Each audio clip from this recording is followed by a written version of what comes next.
Hello, is it Mrs. Anderson?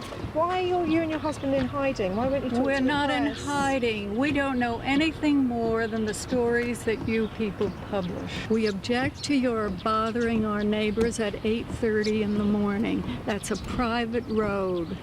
Stay off it. But he is facing charges of corporate manslaughter. If he believes he's innocent, why doesn't he come out and claim his innocence? We are talking about the deaths of tens of thousands of people. It's true. Does he not feel responsible at all? He was chairman of the company. It's not as if he had nothing to do with this. It's an Indian-managed company. I have nothing to say. But if he's innocent, why doesn't he come out and talk to us? Please, Mrs. Anderson, just a few moments of your time. The people who died were the poor people. The rich one could catch the conveyance and go out of the city. But our poor people didn't know what was happening. They are illiterate people. They didn't know. Actually, what has hit them, they didn't know. So this thing should not happen again. They should close the factory. What crime have they committed? Tell me one thing. What crime have they committed? They should suffer so badly because of your multinational factory. Thousands and lakhs they earned. How much have they given to these people? I want only one thing. They should be, this factory should be closed.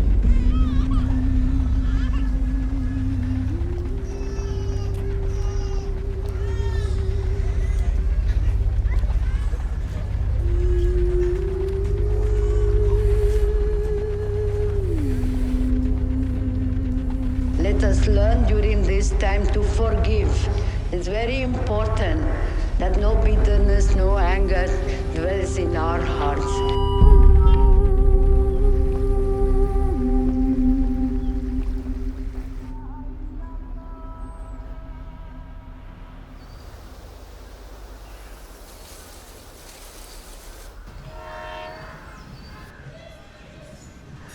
और मैं कम से कम 40 साल से JP नगर में रह रही हूँ और दिसंबर में 2 दिसंबर को गैस निकल गई। सरकार चाहती तो हमें किसी दूर इलाके में बसा देती। ये मकान हमारा था एक लकड़ी का, जो मिट्टी भी नहीं लगी थी उसमें। हम अपने 3 बेटों को लेकर सो रहे थे और मेरी जो सबसे बड़ी बेटी वो मेरी माँ के पास थी। सर्दी थी, थोड़ी ठंडी ठंडी सी थी। उस टाइम भाभी और हम बैठकर स्वेटर बना रहे थे।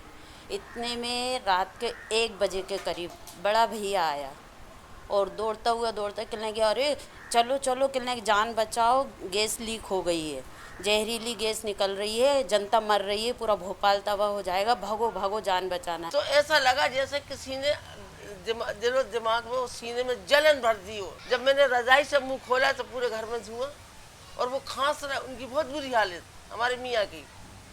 हमने क्या मिर्ची नहीं जलाई, किसी ने कौन जलाएगा इतनी रात को। पर इतनी बात करिए कि हमें भी ये नहीं था कि हम अपने मियाँ से बात कर लें। जब बाहर और कामन कितनी पब्लिक भाग चुकी थी। तो हम पूरे घर के छोटे छोटे बहन भाई भी थे।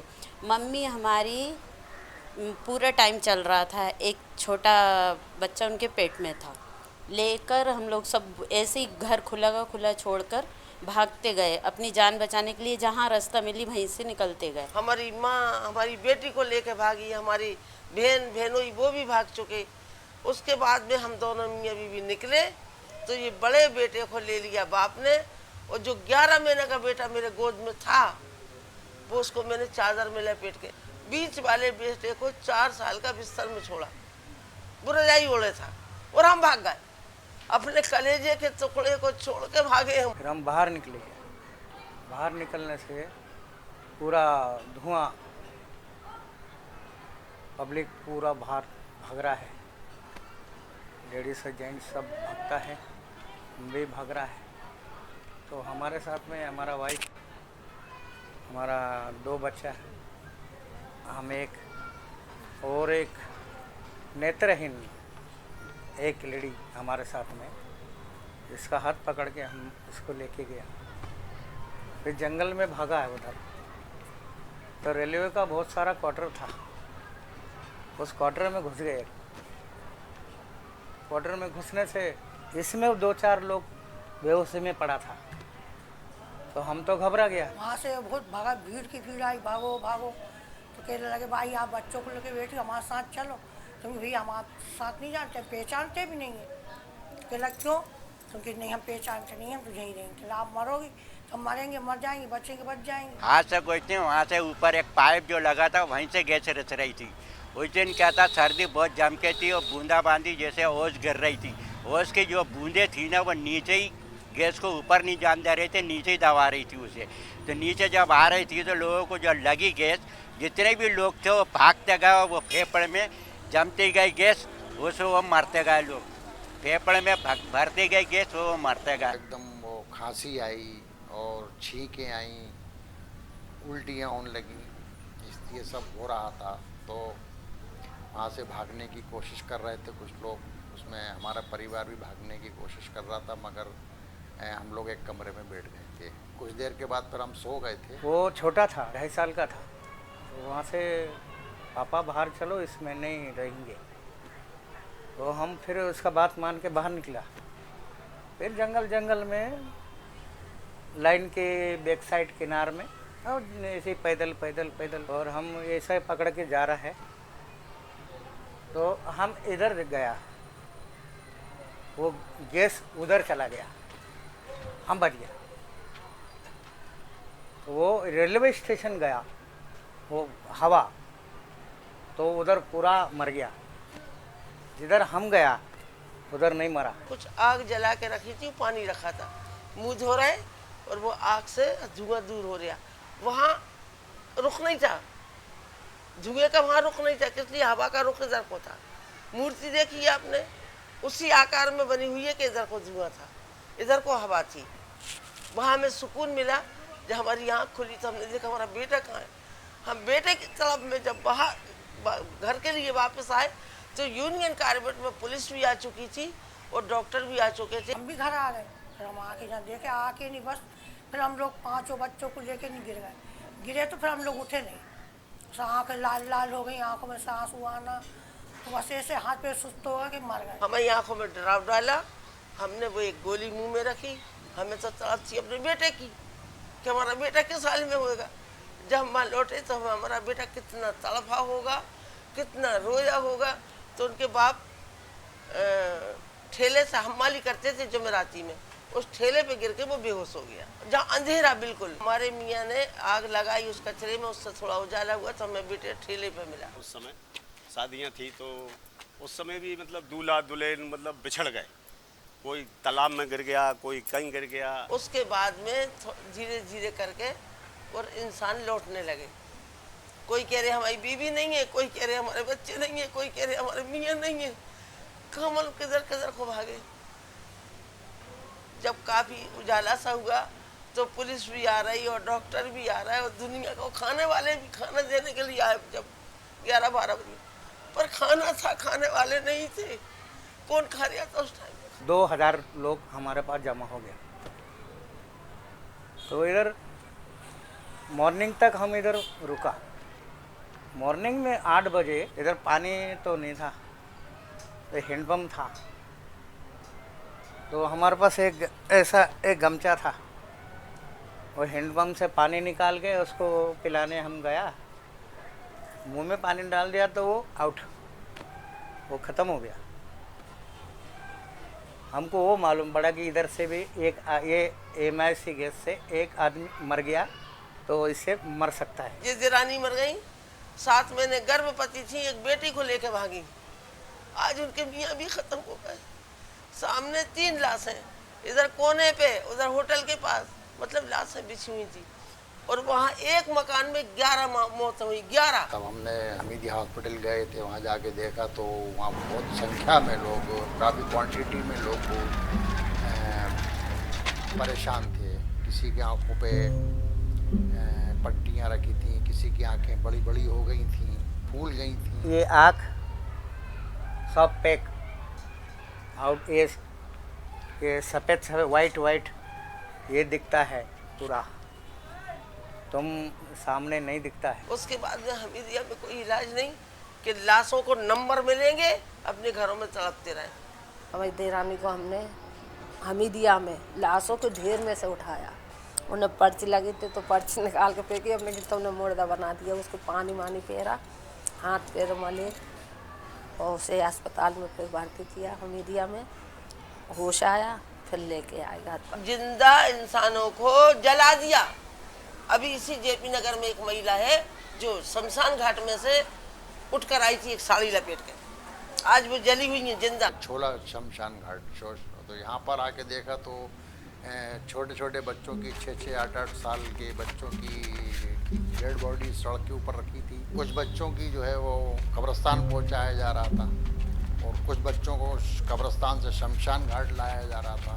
वो चक्कर ये था कि वो जिनकी खतना हो गई वो उनको दफना दिया कब्रिस्तान में, जिनकी खतनाएं नहीं हुई उनको जो है जला दिया गया और एक एक कब्र में 6-6, 8-8, 10-10 लोगों को दफनाया जा रहा था।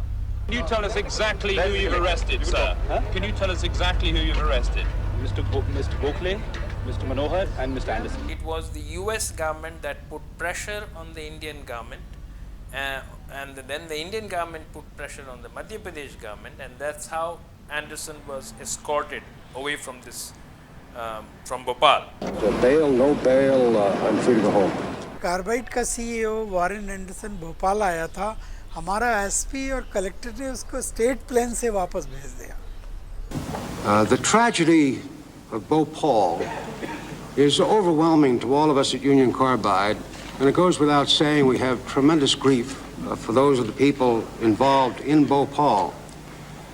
The one thing I wish I could tell you today is what happened over there. And at this point, we simply don't know. We run safety, not with some small group in Danbury running out to locations to make sure everything is safe, but safety is the responsibility of people who operate in our plants. And you can't, in a system of this nature, take that responsibility off their shoulders and delegate it to somebody else. जबकि ये पहली बार नहीं हुआ था, इसके पहले भी 1981 में हुआ था, उसके पहले भी 2 घटनाएं हो चुकी, मगर इतने बड़े पैमाने पे नहीं हुई। जो घटनाएं होती थी उसमें जानवरों की डेथ हो जाती थी तो वो वहीं उसको दबा दिया जाता था। जेवर आए, उन्होंने कहा कि भाभी शकीला नहीं है, तो उस रोज उन्होंने क्या काम करा, नहा के और शादी के कपड़े पहने। तो मैंने की शकील आज तुमने शादी के कपड़े क्यों पहने? कहना मेरा दिल चाहे भाभी तो पहन लिए। वो कपड़े पहने भागी। तो हमारे पास 2 लेडी डिलीवरी, 2 राउंड लेडीज का राउंड लेके और कपड़ा बंद करके उसका डिलीवरी किया। गुरु केट के शादी के कपड़े पहने चमकदार के नहा के मस्जिद वाले एरिया में से अभी पुलिस ने उठाया। मैं उसी हालत में भागी, अपने बच्चों को छोड़ के, अपने आदमी को छोड़ के भागी। तो वहाँ जाके देखा तो पुलिस वालों ने उठा के और रोड पे पिकअप में रख दिया। तो दोनों का अच्छा डिलीवरी हो गया, एक का बाबा हो गया, एक का बेबी। बच्चे का नाम है जहर लाल, वो बेबी है एक, उसका नाम है गैस देवी। तो मुझे पुलिस वाले चढ़ने नहीं दे रहा है, मैं जबरदस्ती चढ़ी, जिद करके चढ़ी कि मुझे देख तो लेने दो इसमें अगर मेरी दिरानी की लाश है कि नहीं है। उनने मुझे चढ़ने दिया। वो टावल उनके चेहरे पे पड़ी, उनकी चूड़ियों से, और उनका जेवर उतर गया पूरा, कानों के रिंग उतर गए, पैरों के बिछी उतर गए, पायल उतर गई, सिर्फ चूड़ियाँ थी उसके हाथ में। फिर मैंने देखा हाँ ये शकीला है, कराए। फिर मैंने आके क्या इरफान से, मैंने कहा इरफान शकीला खत्म हो गई और शकीला पिकअप में है। ये उस रात का मंजर था। जो 3 तारीख को फिर एक बार क्या हुआ, भागदौड़ मची सुबह के टाइम पे, पब्लिक पहुंच गई थी कारखाने में आग लगाने के लिए। अगर आग लग जाती तो और तबाही मच जाती, उसके बाद उसको रोका गया। यूनियन कार्बाइड को मालूम था कि क्या होगा यदि इस तरीके के बड़े पैमाने पर हुआ तो कैसे जनधन की हानि होगी, मगर इसके बारे में उन्होंने आम जनता को कोई इन्फॉर्मेशन नहीं दी, कभी सूचना नहीं दी। भोपाल की जनता को ये नहीं मालूम था कि हाँ इसके अंदर क्या है। जब रेशन हुआ तो बोलते हैं वो गैस निकल गया, गैस निकल गया। कोई बोलता है कि उसका गैस निकला, टंकी का गैस निकला। बाकी वो MIC गैस के संबंध में किसी को नहीं मालूम था कि है क्या ये। एक मूर्ति देखा है, वो लेडी भागता है, एक बच्चा इधर पीछे पकड़ा है और एक गोद में पकड़ा है, माँ मेरे को भी लेके चलो। वो भागता है पीछे से, बोलता है वो नहीं, होश नहीं है, वो बच्चा उधर मर जाता है। ये गोद में है, वो भी मर जाता है, वो माँ भी मर जाता है। I am confident that the victims can be fairly and equitably compensated without a material adverse effect on the financial condition of Union Carbide Corporation. Government ने कुछ अलॉट नहीं किया था, जो यूनियन कार्बाइड कॉरपोरेशन USA ने दिया था $470 million, means 715 crore rupees उसी को डिस्ट्रीब्यूट किया। 5,74,000 इंजरी, 15,274 डेथ में। कुछ भी नहीं करा सरकार ने, तो कुछ भी नहीं करा। उन्होंने एक 25,000 रुपया मुआवजा कर रहा था, मुआवजे देंगे। ब्याज, मतलब ब्याज का नाम लिया था, मुआवजा ब्याज होता है, वो भी फुटकर पैसा दिया 200 रुपये रात। इकट्ठी रकम दी 25,000 रुपये बाद में, 25,000 बाद में दिया और कुछ ही नहीं दिया सरकार ने। तो लोगों ने तो फ्री में पैसा लिया, तनख्वाहें ली, हमने मजदूरी करके अपने को पैसा मिला, उसके बाद हमें कोई मुआवजा नहीं दिया। सरकार हमारा तो लूट के खा गया। 34 साल में हमारा कितना खर्चा होगा इलाज में, ये किसी को मालूम नहीं, सरकार को भी मालूम नहीं। जो इलाज करता है मेरे को मालूम कितना हुआ, आपको पता नहीं, मेरे को मालूम। ये सरकार देगा क्या? हमको नहीं देगा। हमारा जिंदगी तो नंगा कर दिया इसने। It didn't help the survivors and it cost the company only 43 cents per share. So it was nothing. It didn't have, there was no deterrent component to the justice that was said to be accorded. It's a very difficult thing to put a price on the value of human life, but that's the way in which the process was arrived at, and to this day it is far in excess of any kind of civil settlement in India. कुछ job popular नहीं किया, car का कोई इसमें relief नहीं आता। Gas पीड़ित के नाम से कोई उन्हें काम भी नहीं देता। मजदूरी करने के लिए, चुनाई घर का काम करने के लिए बाहर से आदमी आते हैं, उनको लेते हैं। भोपाल के नाम से उनके बच्चों को नौकरी, क्या ठेला चलाने को, कुछ भी काम करने को उन्हें मना कर देंगे, तुम भोपाल की गैस पीड़ित, तुमसे काम नहीं लगेगा, भगा देते हैं। जो बच्चों को मैंने 4 साल का छोड़ा, मालूम कितने शहर गई मैं बेटी ढूंढने के लिए कि मेरे बेटे को बेटी मिल जाए, शादी करूँगी मैं। हर इंसान कहते थे उनको लड़का बहुत बीमार रहता है, 8 साल भर्ती रहा, उससे बेटी भी, किसी ने मुझे बेटी नहीं दी। लोगों को इकोनॉमिकल प्रॉब्लम है, 2 घंटा कुछ काम करेंगे, वो बाद में उनको तकलीफ हो जाएगा, वो पुराने जॉब को कर ही नहीं पाते। तो बहुत प्रॉब्लम है। और सरकार को जो करना था, जो बहुत ज़रूरी था, वो था टोटल पॉपुलेशन, इफेक्टेड पॉपुलेशन का मेडिकल एनालिसिस करा कर रखना, एक इंडिविजुअल्स का। और तो और जो अभी न्यू बॉर्न बेबी हो रहा है, उसका भी उनको असेसमेंट करना था पूरा, जो नहीं किया जी। मलबा जो गड़ा हुआ यहाँ पे, ऐसे ज़मीन के अंदर जो बैठ रहा है, उसका पानी जो पीते लोग बाग पहले हैंडपम्प से पानी पीते थे, हमने पिया हैंडपम्प से पानी। उस पानी के पीने से कई औरतों के एबॉर्शन, मतलब बच्चे जो पेट में रहते वो गिर जाते थे, आँखों से कम देखना शुरू हो गया, बहुत से लोगों को दांत गिर गए, बच्चों जो माएँ बच्चों को दूध पिलाती हैं उसके अंदर तक जहर मिला हुआ है। यहाँ पे मंत्री आए थे, उन्होंने पानी पिया, एक घुट पानी पी के और बोला कि अरे मैंने पानी पिया, मैं तो मरा नहीं, मुझे तो कुछ हुआ नहीं।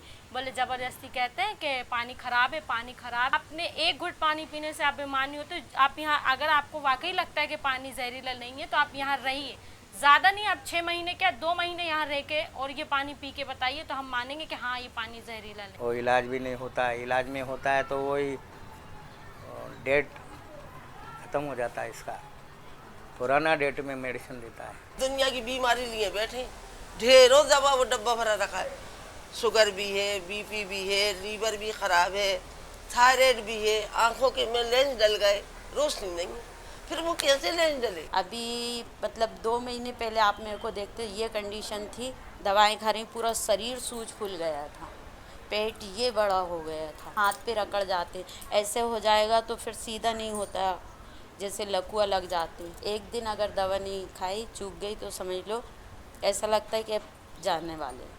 ओपीडी मैं बोल रहा हूँ 6000 लोग पर डे आ रहे हैं, मीन्स करीब 2 लाख लोग पर मंथ आ रहे हैं। मैंने कहा कि जो मेरा मानना है कि इन्होंने लिस्ट किया 15,274 डेथ 92-93 तक, उसके बाद कितने लोगों का डेथ हुआ, वो कहाँ लिस्ट हुआ, नहीं लिस्ट।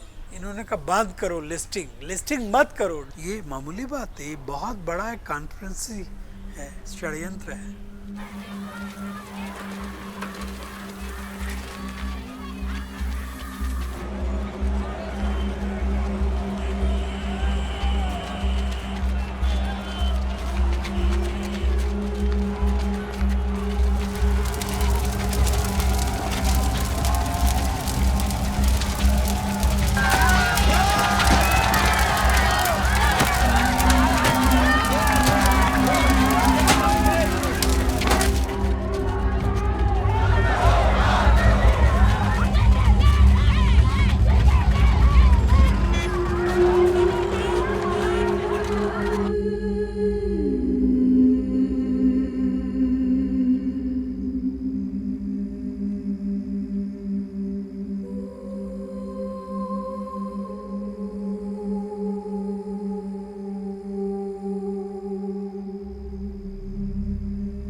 अरेस्ट नहीं हुआ।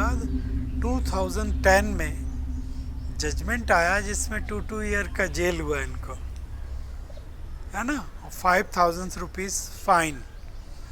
कुछ नहीं हुआ, उसी समय इनका जमानत हो गया, वेल हो गया, छोड़ दिया गया। आप देखिए जो कार्बाइड ऑफिशियल्स हैं उनमें से 2-3 का डेथ हो गया।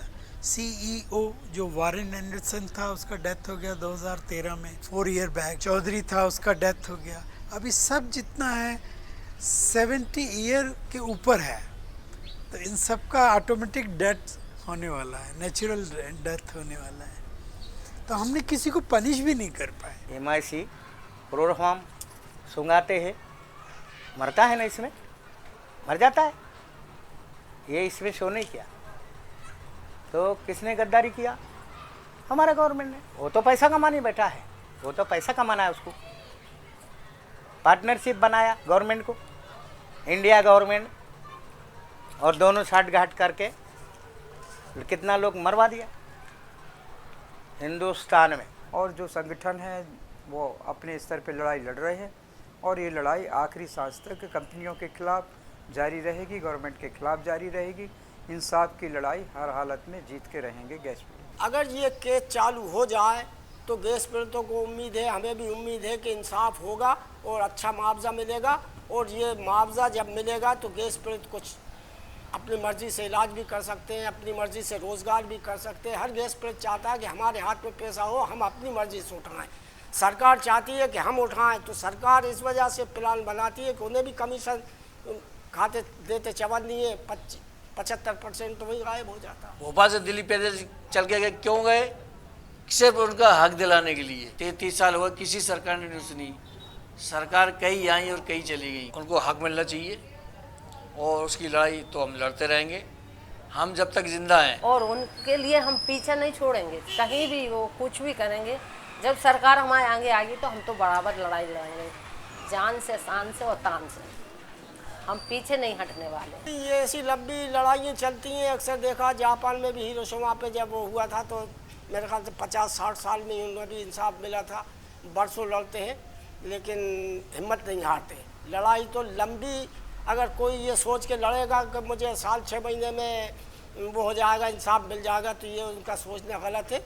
कोई भी लड़ाई हो वो भी सरकार से हो तो जीत जाए। एक तरफ सरकार है और एक तरफ पूंजीपति कंपनी है, वो भी विदेशी। तो गैस पीड़ितों को पता है कि इनके साथ लड़ने में साल 2 साल में या 10-5 साल में इंसाफ नहीं मिल, ये लंबी लड़ाई चलेगी। और गैस पीड़ित वही भरोसे में है कि हाँ ये कोई छोटी मोटी लड़ाई नहीं है, इसीलिए कभी कभी ठंडे हो जाते हैं लेकिन फिर जोश आता है उन्हें तो फिर इकट्ठे होते हैं। और मैं अच्छी तरह समझेंगी बेटे, ये सिर्फ आपकी किताब बनेगी, किताब बन जाएगी, किताब बिक जाएगी और हमारे लफ्ज़, हमारी कहानी, हमारी चेहरा, हमारा फ़ोटो सब पहुंच जाएगा, पर हम वहीं के वहीं रहेंगे, ये हम अच्छी तरह जानना है। और आपसे नहीं कह रहा है, जो भी आता है हम सबको इंटरव्यू देते हैं, कहीं ना कहीं कोई रास्ता मिलेगा, कहीं ना कहीं कोई किताब में पढ़ेगा। भोपाल की कहानी जिंदा रहेगी गैस पीड़ितों की, पर भोपाल के गैस पीड़ितों को कौन इतना पावरफुल है दिला सके, नहीं मालूम।